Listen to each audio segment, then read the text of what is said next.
Hey planty people, this is Shantae with Just How I Planted. Welcome to my channel. You might know me on Instagram as the owner and creator of the Grow Girl Planters. If you don't know me on Instagram, go ahead and get to know your girl and follow me over at Just How I Planted. Don't forget to like, comment, and subscribe and to this video. So in this video, I wanted to touch on lighting. As we know, lighting is very important for our plants. It's how our plants nourish and feed themselves. So you might just have a plant and are confused about the lighting. What is bright and direct light? What is direct light? What is low light? What plants do well in these areas? And what to do if you don't have enough light within your space. So we're going to get into that. So stay tuned. So it is 9 o'clock in the morning where I am. I am located in Maryland, and these windows all here are north facing, and then these are east facing. And so this technically is not a lot of light. I would consider this to be kind of low light. And so certain plants that require high light, for example, this fiddle leaf fig here, and then the alocasia, you see it's leaning towards the light. I have them pushed all the way against the window, and then I do have grow lights to supplement, and they are seeming to do okay here. So for my alocasia and my fiddle leaf fig, they both like, well, my fiddle leaf fig, my philodendron here, and I have a ficus, another ficus, Audrey, right in the window. They like bright and direct light. And you might be saying, well, what does that even mean? It's basically light that is not directly on the plant, but there's a barrier in between. So the window would be the barrier, or a sheer curtain would be the barrier. So that is considered bright indirect light. And here's another example. This is bright indirect light as well. And so I watched a video and they said you can do, or I read a blog post, they said you could do like a shadow test. So if you look down on the ground and there's like no blurriness, you can see a clear shadow, that is bright indirect light. Now, if you want to know what direct light is, that is you putting your plant straight out in the sun, and depending on what type of plant you have, it can scorch. So I would highly recommend that you research your plants and know what can handle it. In my experience, the alocasias and your cacti and your succulents, they can go straight outside in bright direct light and be okay. So as I mentioned, my living room is mostly low light. So when you say low light, it does not mean just put your plant in a bathroom or something that has no light. All plants would probably benefit or even appreciate bright and direct light. But my plants I have in my living room that are not directly in front of the sun, it's still kind of well lit because of all of the windows I have.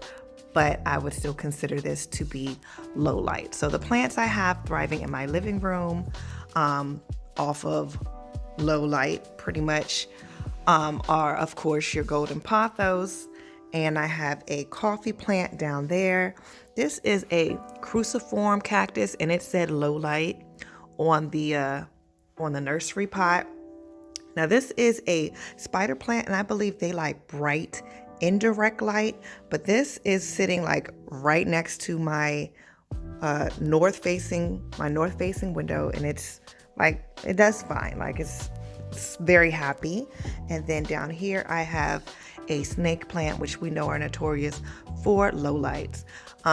So my snake plant, they can handle any type of light really. So I have some in low light, and then I have some right outside, like in the scorching sun, and they're doing fine. This Chinese money plant, I believe, likes bright indirect light, but it is doing fine here, and it looks like it's leaning towards the light. But I don't want to move it. This thing is a little temperamental for me, so I'm scared if I move it, it's going to die. I did used to have it over there on my mantle. but I feel like it's getting more light here.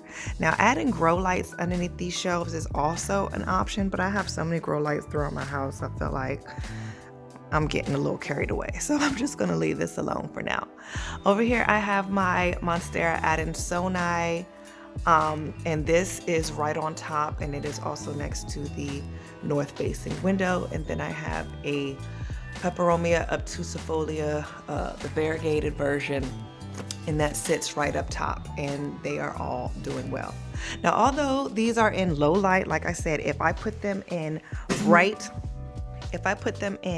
indirect light, I'm sure they would do better, but not everybody has bright indirect light throughout their house, and I like to reserve my premium spots for plants that need the most light, i.e. my alocasia, my fiddle leaf fig, my cacti, stuff that needs to go on my south-facing windows and my west-facing windows.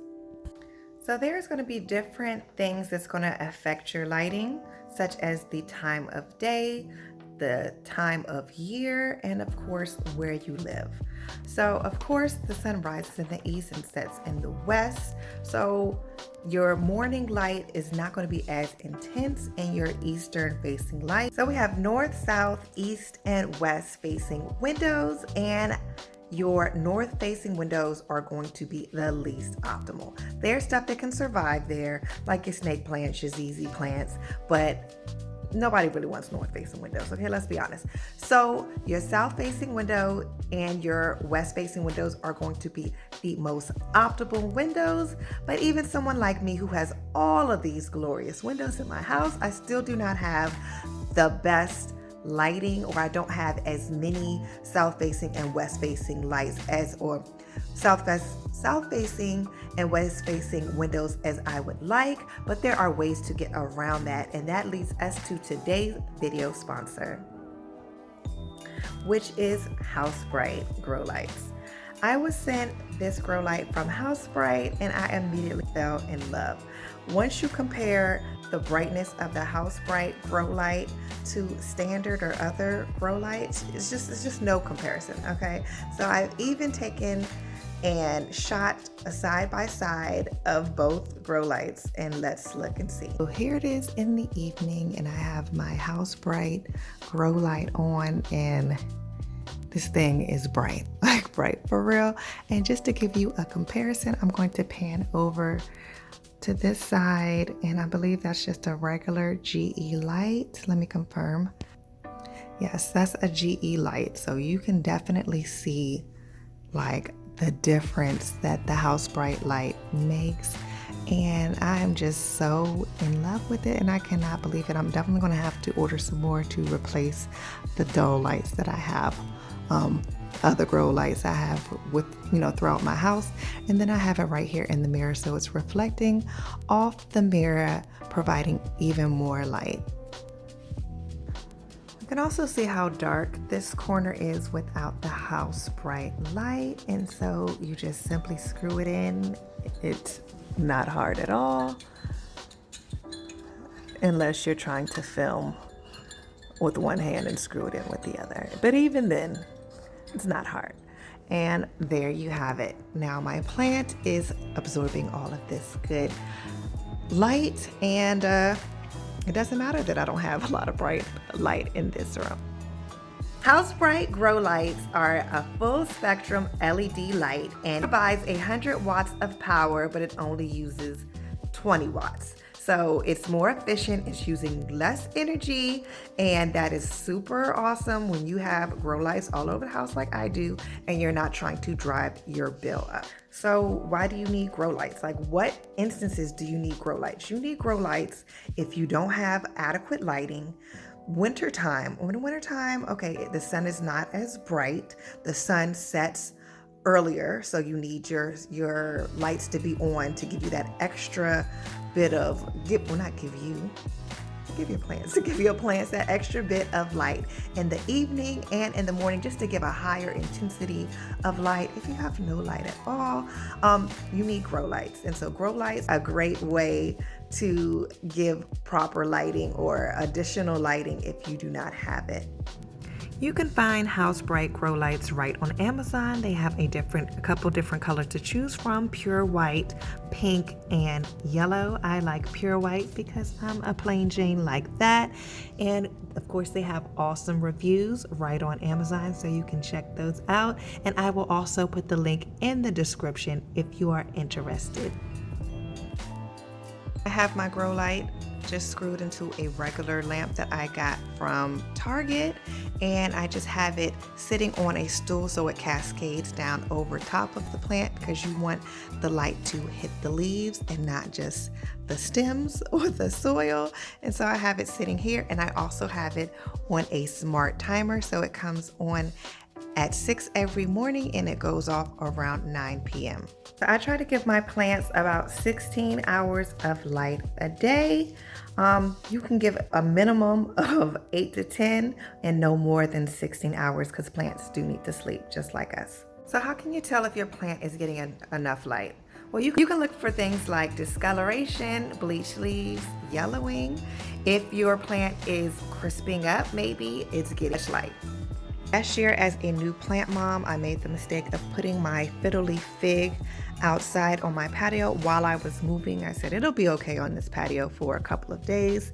And, oh, see, I have a couple scorched leaves, and it scorched this leaf here. I just never cut it off because I don't know. I value my leaves. I didn't want to cut it off. But I had it outside on my patio where it was receiving north-facing light, and north-facing light inside your house and outside is going to be a completely different thing.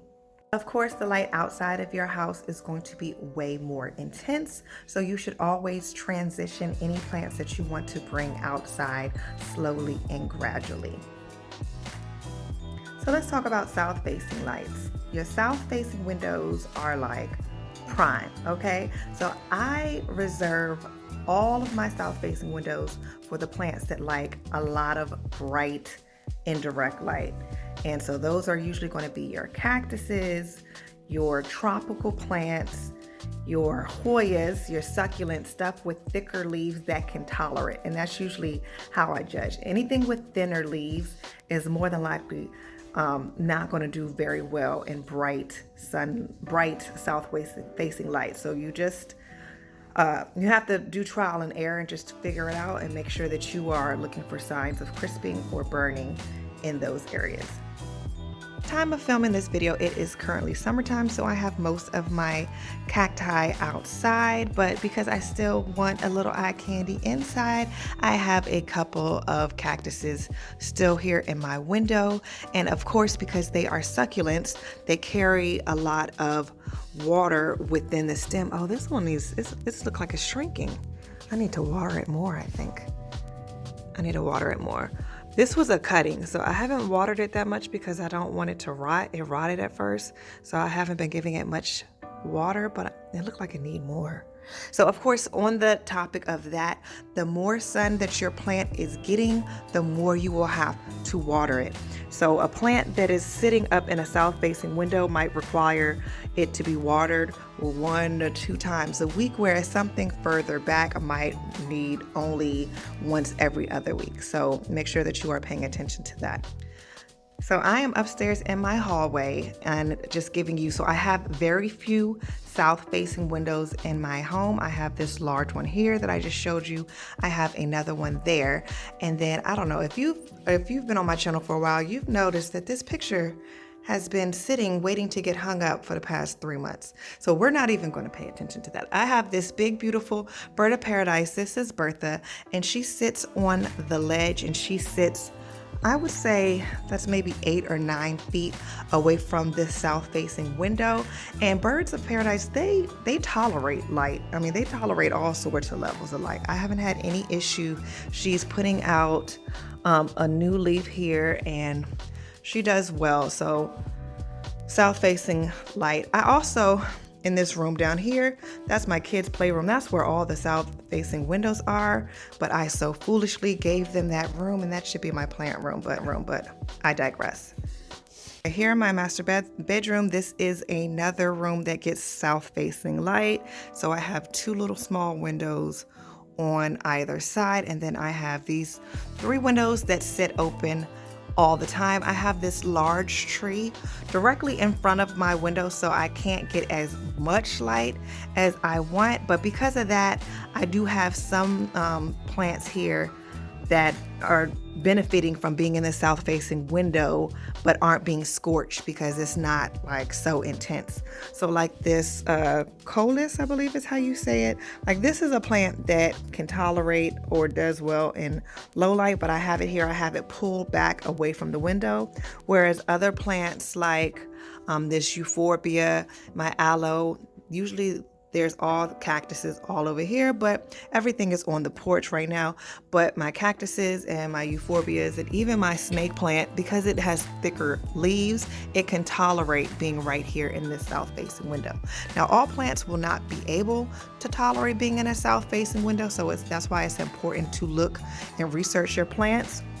I have this philodendron here, and I have this ponytail palm, and I have my Monstera deliciosa, which can tolerate, I believe, low light, but of course, all plants will benefit from bright indirect light.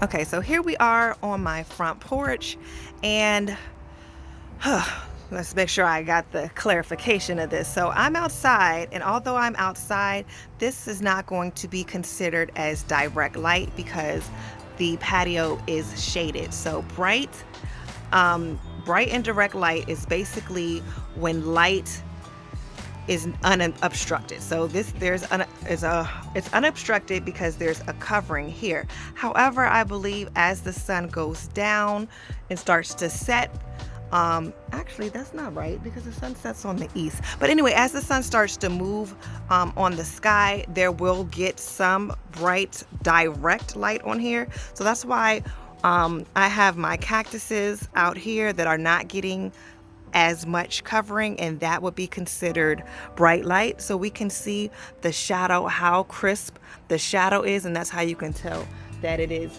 direct light compared to over here, pulled back, there is no shadow because it's not getting as strong of sun.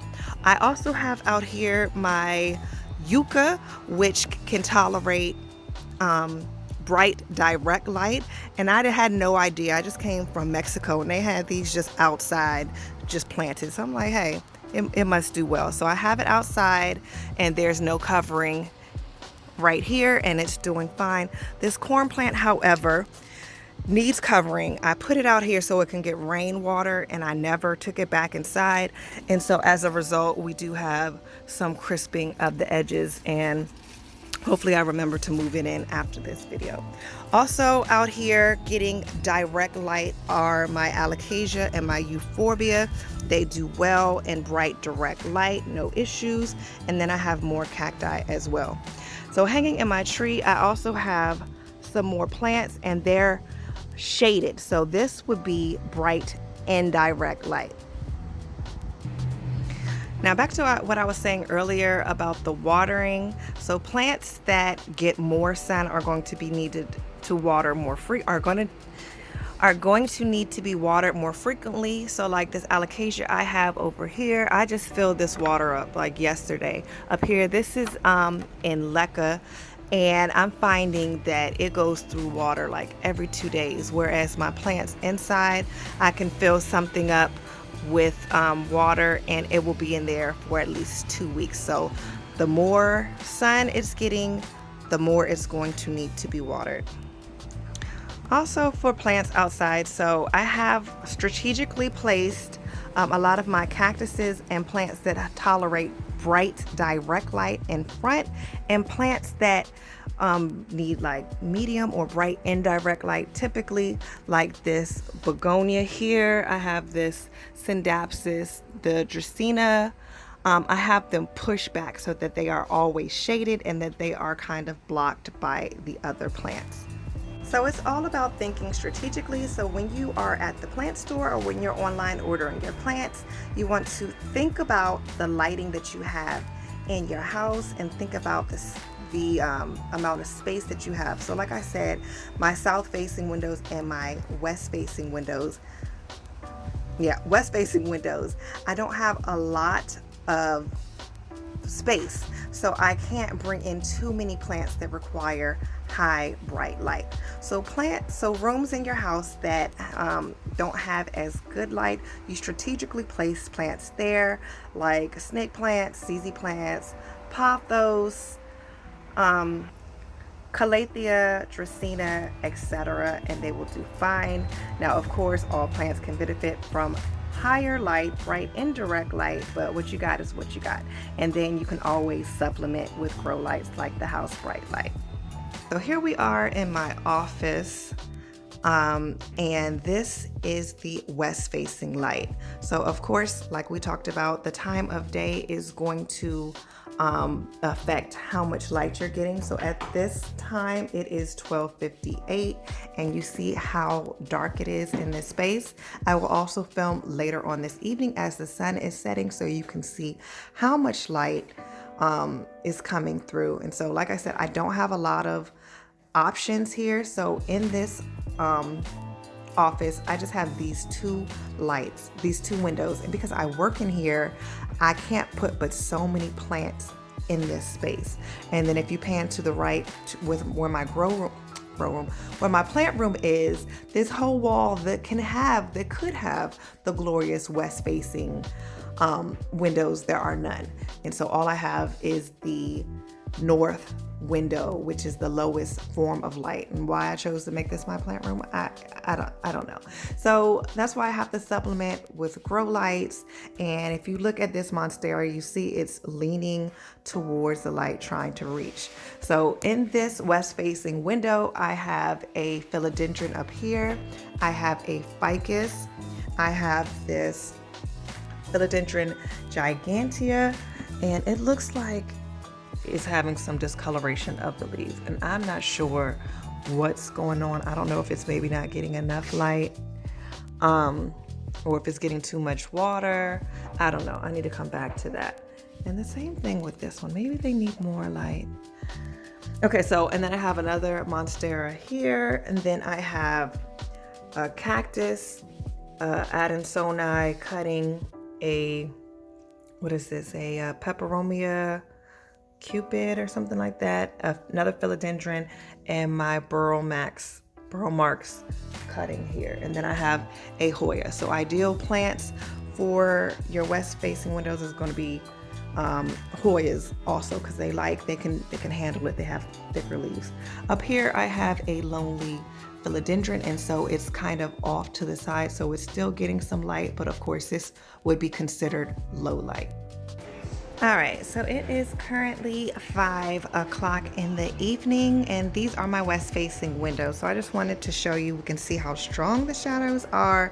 They are getting bright, indirect light, and yeah, it gets pretty bright in this room, only in the evening though. I really wish that it was more light in here. I'm considering maybe brightening up the wall paint, and that will hopefully bring in some more light. I don't know. Let me know in the comments. Should I keep it this color or should I make it white? So, oh, this is a better. You can see how bright it is if I come this way with the sun behind me. You know, this is my office. I make the Grow Girl planter, so that's what you are looking at here.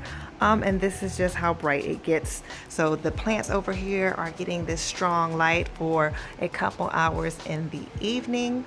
And yep, so west facing and south facing windows are what you want. Thank you for tuning in. I really appreciate you. And don't forget to like, subscribe, and comment down below that you subscribe so I can greet all my new subscribers. And until next time, happy planting.